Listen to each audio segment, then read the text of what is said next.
Hi, movie fans. I'm gonna talk about analysis and behind the scenes facts of D.A.R.Y.L. Came out 40 years ago, back in 1985. What it also means data analyzing robot youth life form. That's the meaning of it.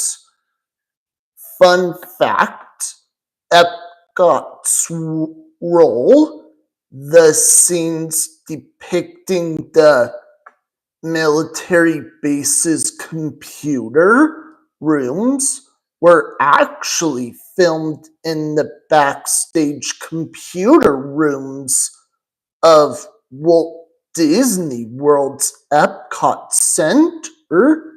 This is notable since the film was a Paramount production.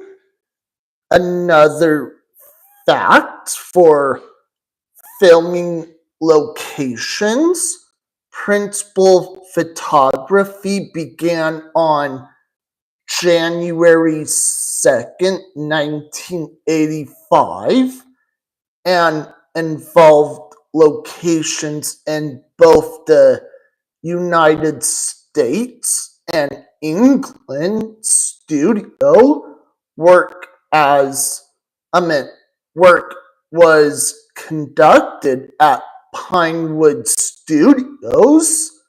Yes, it's a real movie studio in the United Kingdom near London, while exteriors were shot in Orlando, Florida, and Dillsboro, North Carolina. Wait a minute, Flight of the Navigator, that was filmed in Orlando, Florida, except that was made by Disney. This one is non-Disney movie at all. The next thing I want to share and talk about analysis about this movie. It was directed by Simon Winster, written by David Ambrose, Alan Scott, and Jeffrey Ellis. How the director came up with this idea. D.A.R.Y.L, he's not like the other boys his age. He has a computer chip inside his head. Very smart, intelligent android. Movie fans remembers a scene very carefully. D.A.R.Y.L was returned back to the government base. Then at the end, he returned back home to his foster family, the Richardsons. Yes, I have seen it before. I rewatched it on YouTube. Michael McKean and Colleen Camp plays in it. Another fun fact, Barrett Oliver, who played D.A.R.Y.L in this movie, also played in The Never Ending Story. Who remembers that from your childhood?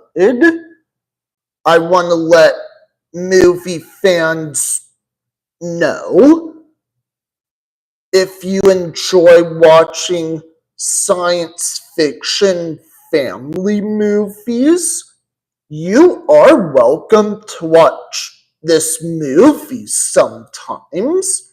Not anything bad in it at all.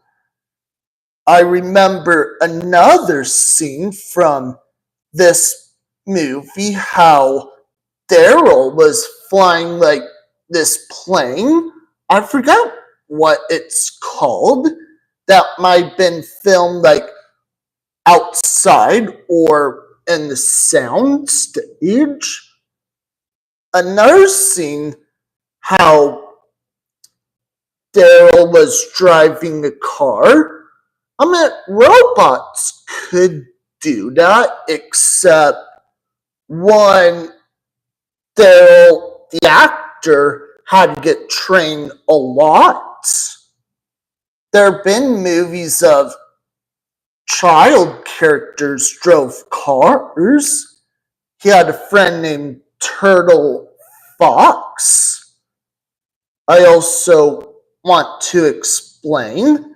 I think the production sets, what D.A.R.Y.L was hanging out in at the military base, was super cool.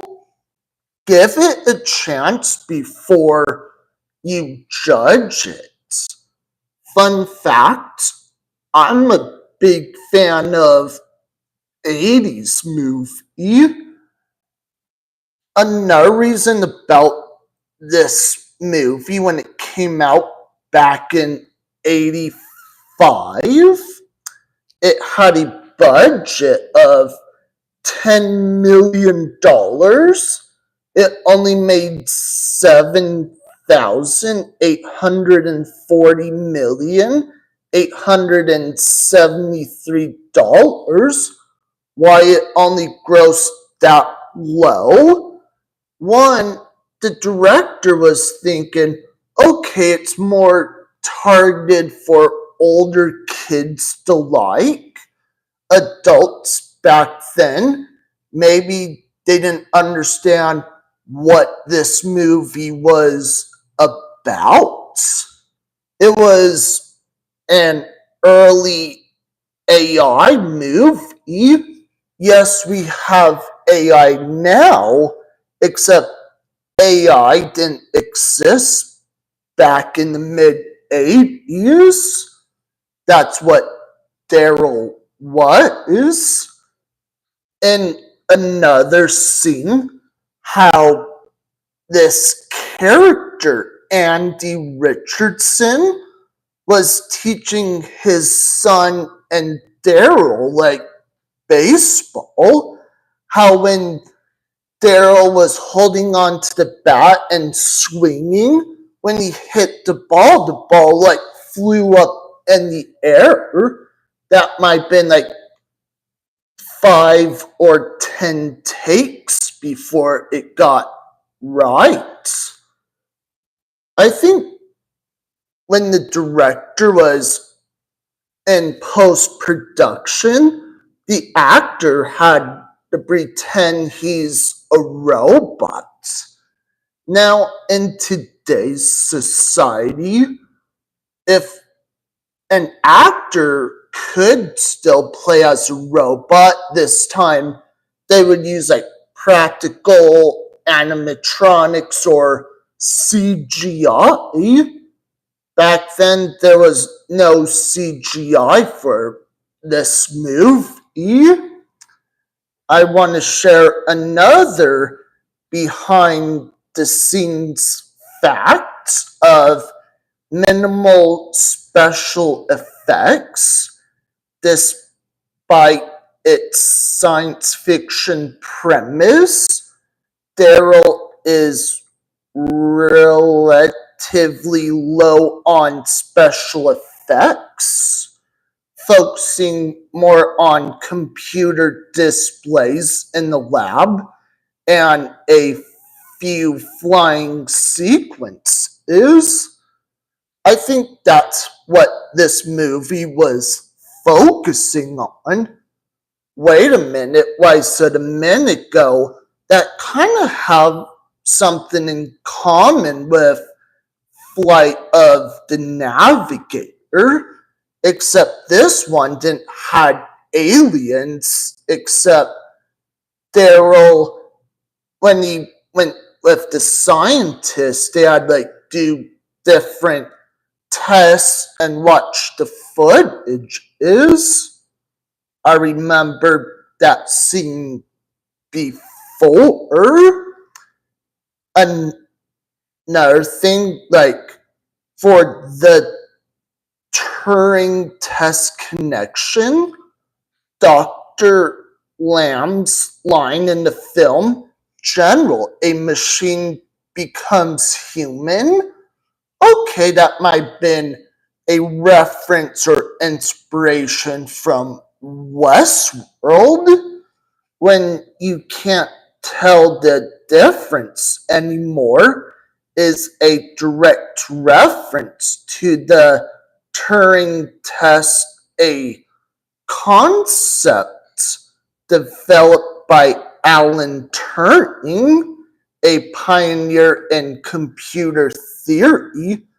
If you understand that reference, that's fine. Not a lot of people might not know it. Okay, might learn something new.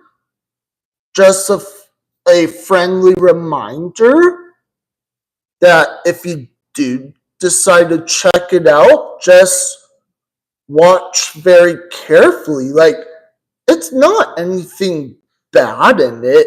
It's not just for older kids, it's for adults, older kids, and maybe teenagers might like too.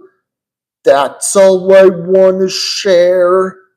Bye, science fiction fans.